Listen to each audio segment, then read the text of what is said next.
Hi, my name's Colin Peevely, And I'm Josh Alexander. and this is the Out of Place podcast. Together, we travel the country to bring you to a new destination with each episode. From current events to crazy stories, we discuss just about anything and everything. So follow along with each episode as we continue to be out of place. Today is September 22nd. We are out of place in our actual studio room this time. Yep.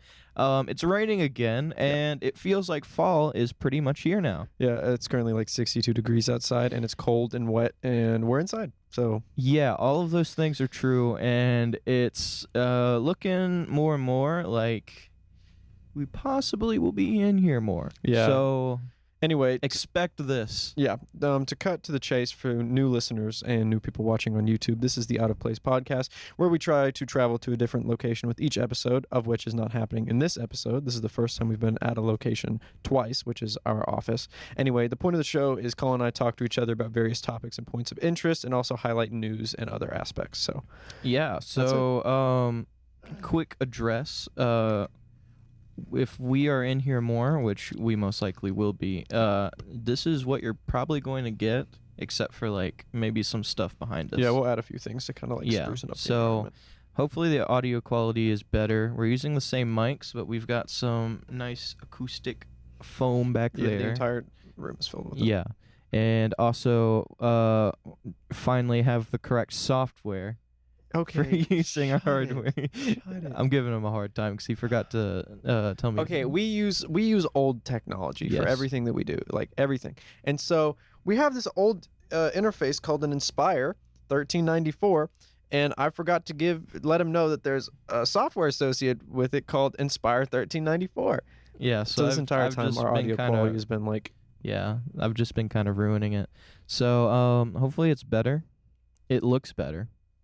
yeah. I can say that. Yeah. Do you want Anyway. to start today? Sure. I have two topics I want to talk about. Okay. First one I want to talk about is tech. Okay. Second one I want to talk about is music. Okay. Which one do you want to start with? Let me see. Mine is tech, and also music, and also kind of a miscellaneous one. Okay. So let's go with tech because I feel like that's gonna be All right. the longest one. This can be filler while I pull out the laptop because I hit the mic. Oh, you hit I the hit mic. the mic. Boom. Here, Everyone I'm gonna adjust dislike this. for Josh. I'm gonna adjust this a little bit. There we Actually, don't. go. They're disliking for you too. Anyway, what I want to talk about. Shaky rumors have come out in regarding the new MacBook Pros, which we have talked about in the last episode, specifically the M1X versions. Now, there has been, it was a source from 9 to 5 Mac, and it was put on Mac Rumors. Anyway, it is said that through highly intelligent sources, whatever that is to mean, that the M1X is an extension of the M1 that will contain more Thunderbolt channels, CPU, GPU cores, multiple external monitor supports, and draw greater power. These devices will both feature a 1080p webcam, SD card reader, 3 Thunderbolt USB-C ports, and an updated Magsafe port, as well as an HDMI port. Do you think they're actually going to do that, or is it going to be 4 Type-C ports? And that's it. That's what I'm asking you. Is the claim that this is going to be like the new revolutionary Mac? Do you think they're going to bring back old ports? Do you think they're sticking with the 4? And then So I'm kind of half and half on it because, one, it seems like a really big backpedal for them to do after having only 4 USB-C ports for a long time. But at the same time, a lot of people have said that they're going to do that. And, you know,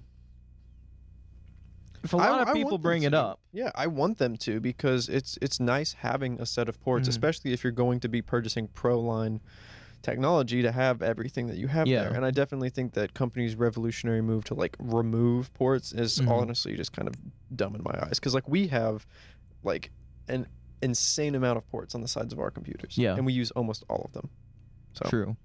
But that's all I want to talk about, really, was just that and what your thoughts on that, because we're getting closer to November, which is the expected launch of that computer, and it's getting more and more in my mind, because I know we talked about traveling a lot more, and if we could get that and have that as a mobile video editing suite, it's just kind of in the back of my mind. But anyway, that's all I wanted to talk to you about. So one thing I definitely think that they will bring back, and I'm only saying this because they have been doing it with their iPhones, is the Magsafe. I hope they do. And I hope they do, because really hope they do. Magsafe is honestly one of my favorite things. Yeah. Like, I love magnetic charging connectors. I haven't it's a had great a laptop idea. without Magsafe.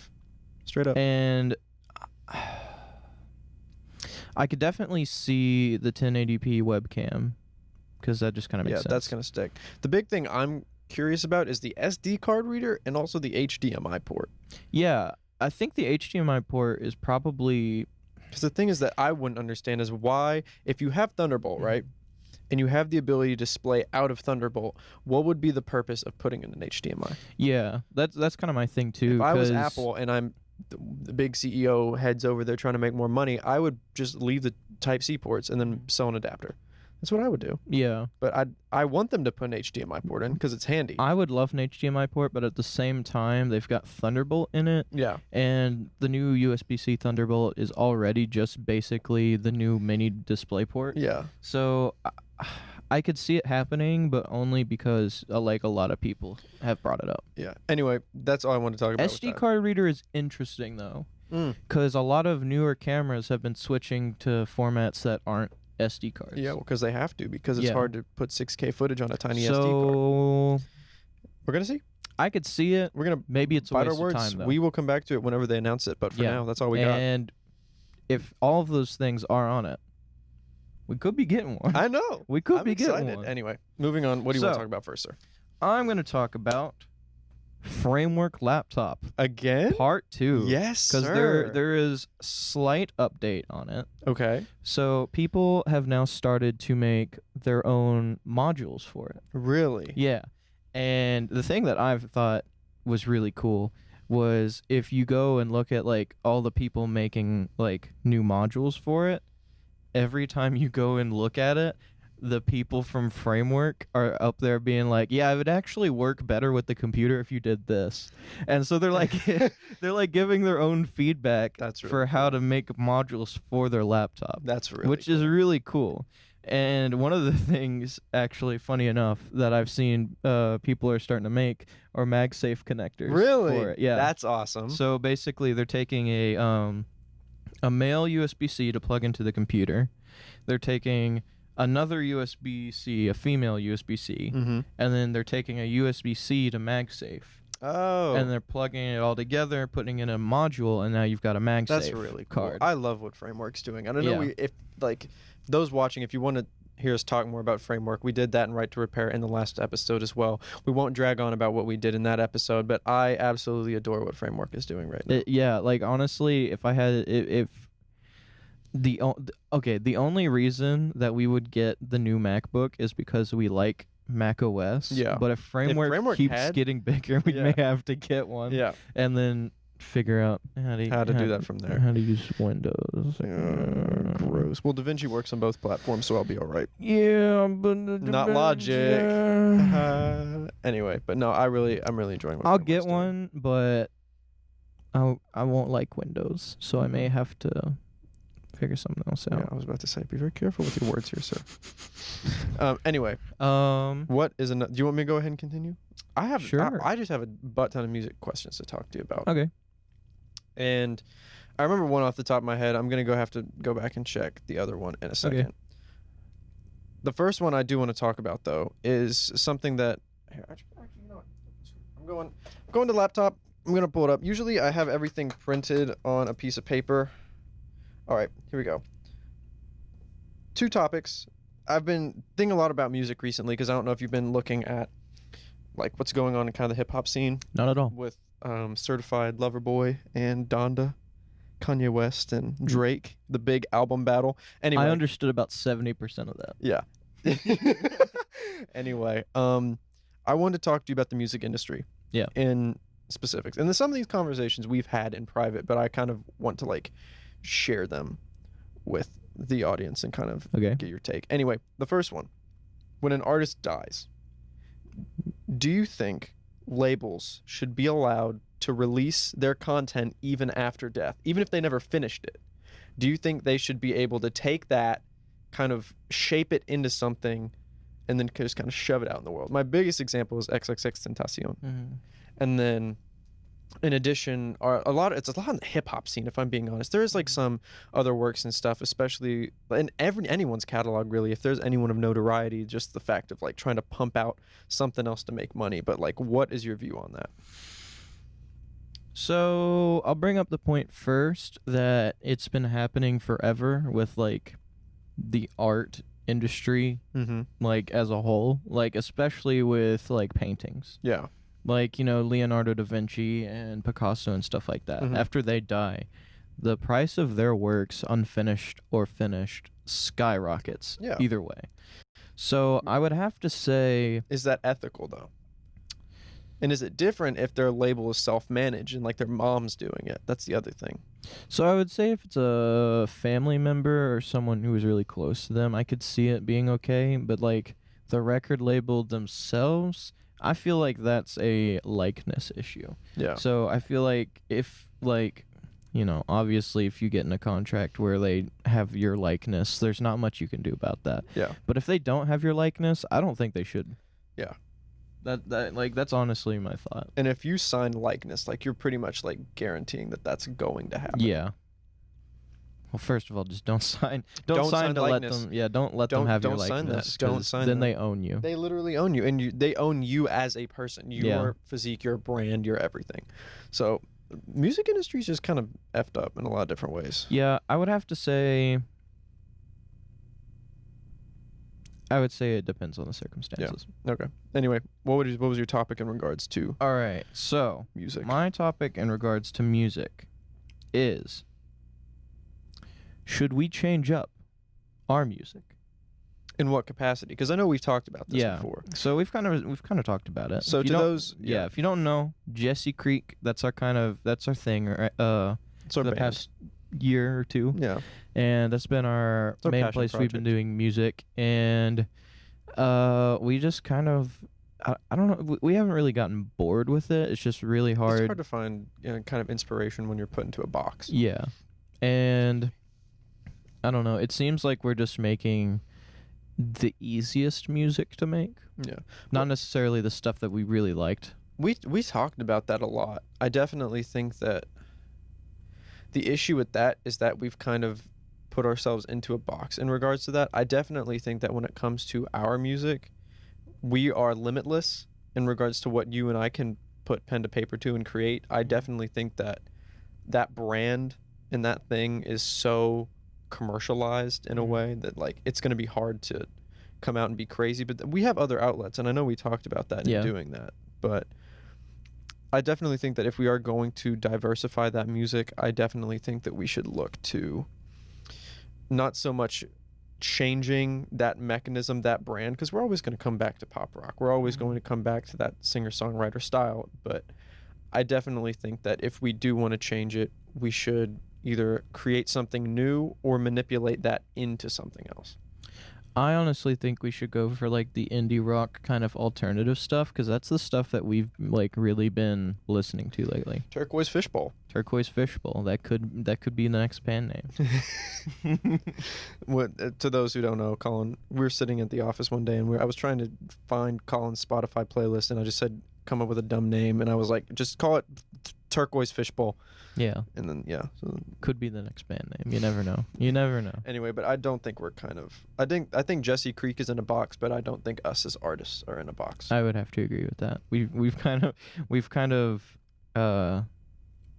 cornered ourselves when it comes to Jesse Creek as the kind of country pop fusion. Yeah. Speaking of artists in a box, Oh no. do you like how I kind of did that? Yeah, that's No. called a segue. I know. Anyway. First one we've ever done. It's the first one we've done successfully. That's the difference. True. Anyway, my next question to you is in regards to something that we've talked about a lot, Mhm. but I don't think we've shared this public take. And it could get us in hot water.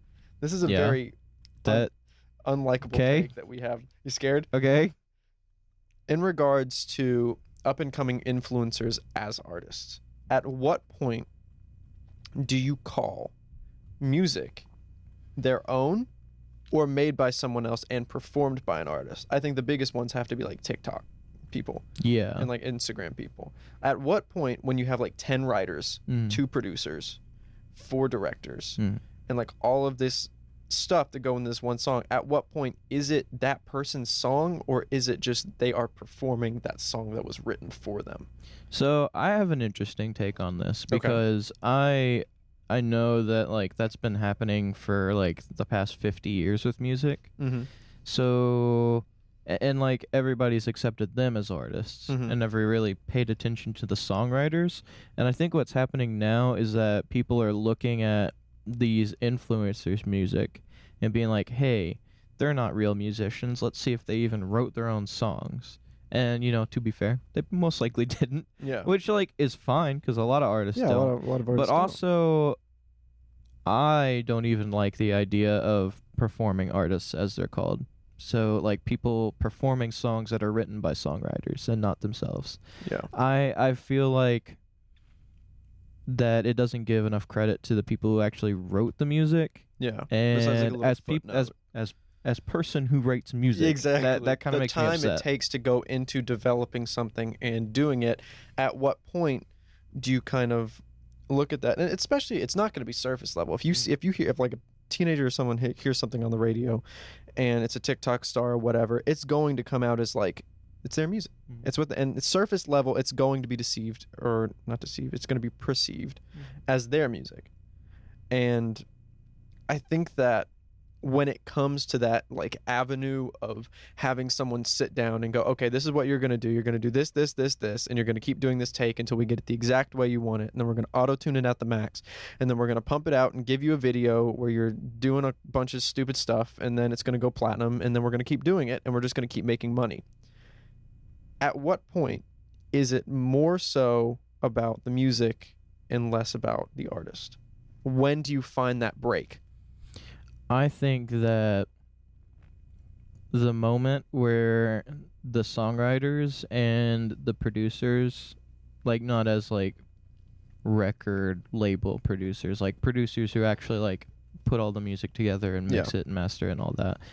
Once you get to the point where they're not making even a quarter of what the artist is making, I feel like you've done something wrong. Yeah.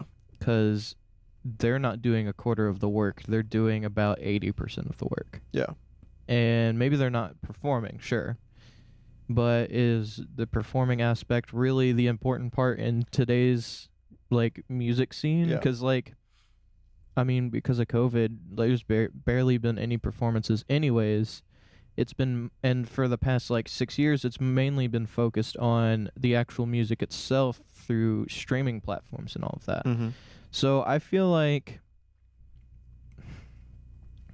maybe we're at the beginning of a wave where that kind of stuff is going away. Yeah. Because, I mean, I want to see the return of like early 2000s. yeah. And That's like, what I really want to see. Different artists coming out of the woodwork to kind of express this different genre, but instead it feels like we're getting the same kind of like every new artist that kind of comes to the scene. And I definitely think in some cases more than others has kind of just been this like boxed formula of what that gap in the market is. And they've kind of like filled that. and when it comes to alternative, like the stuff that we like, most of the time it is the people actually playing the music that is making the music. Yeah. And I guess as much as I don't what music really is. like their music, I think a good example of that is like Phineas. Yeah. And, you know, like, I'm okay with his music. I don't really like Billie Eilish. Her voice sometimes annoys me. Yeah. But, like, besides that... I love their work process more Yeah. than anything. So, I feel like maybe we're on the precipice of, like, that going away just because everybody's seeing the influencers do it and being like, hey, that's kind of weird. Yeah. I'd like to see the return of the home studio, but we may never I know. would, too. Anyway, what is your... So, miscellaneous subject. This is kind of just a funny haha one. Alrighty. Should we make our own language? Are you high? Hear me out. So, What do you mean make our own language? should we make our own language? As in you and me, or as in humanity? Yeah. Colin, what? So here's what I'm getting on about. So, do you know what a conlang is? Is that in regards to like... No, I don't. I'm not Okay, even so gonna a try. I'm not even gonna conlang make is a myself look constructed stupid. language. Okay, I'm glad you So- said something. I was about to say something that make me look stupid. So a conlang is a constructed language, which means When you that say- somebody purposely thought out to make a new language. And one of like one of the popular things that people try to do is either their conlang is specifically for them, for like take J.R.R. Tolkien, for example. Yeah. He made a bunch of languages, which actually he wrote all of the Lord of the Rings books so that he had a reason to have the languages. It wasn't the other way around. Yeah. So he created all of that because he was like, I made a linguist. A linguist. A linguist. I made a language because I'm a linguist. Yeah. Guess I got to write a book now. Here so. we go. And then sells an award-winning series. Yeah. So, but then the other half of it is that some people try to come up with new languages so that we can all have one universal language. Oh. Is that what we're going to do? Our entire podcast is going to be spoken in like a different tongue. Yeah, baba. And then like everyone, like the first time viewers are going to be like, yeah. But like, should we make our own language or should languages be separate? I don't know how you. What do you mean languages should be separate? Like, do you mean should we have 100 different dialects in the world that 100 different people speak? a lot I feel of like if humanity could benefit from speaking one language, it would be because like 2/7 of the world speak English. Yeah, and not saying that it's the best language to learn because it really it's isn't. one of the worst languages. Yeah, to learn. and Spanish it's only as popular as it is because all of the bigger first world countries use English as their primary language, mostly because people who speak English have been historically people who aren't very nice about things. Yeah. And kind of take over countries. So yeah. So the question is, should we continue to have a bunch of different languages, or should we come up with one language that everybody speaks? I don't know. I definitely think that humanity could definitely benefit. The sharing of ideas would come a lot easier, but at the same time, there'd also be a lot of oversaturation because if everyone spoke the same language, then everyone would have a voice, and if everyone had a voice, then no one would have a voice. Yeah, so. I could see that. You would also have like a lot of weird cultural differences in music. Yeah. I feel like that could actually be, but to be fair though, but like imagine if you have your own language, right? But then you also learn the other language that's like the international language. That could be beneficial. Yeah. I definitely think that could work because then it would just be a dialect everyone could speak. So here's the next question. Oh God. Who's going to do it? Thank you so much for watching, everyone. We have a project to work on right now. We will be back in 3 years. Who is going to make this new language?